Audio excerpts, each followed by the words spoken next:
Okay, may tao na to sila og 3 points. So ang ato ang ihatag nga premyo ang atong oil-based perfume ni Coach G.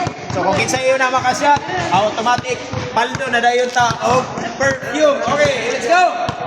Oy, stepping. Pabulag. Sura. Ayo na.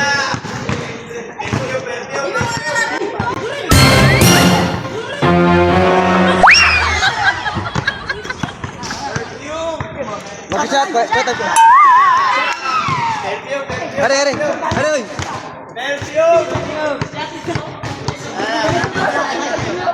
Hindi kay Soy.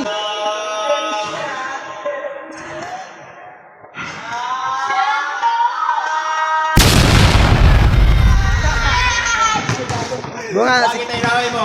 Okay, so paldo perfume. So nakashot sa 3 points area. So pangalan na to? Niljan. No, congratulations Niljan. So nakapaldo ka ng perfume ni Coach G. So check istorya nito. Salamat. Okay.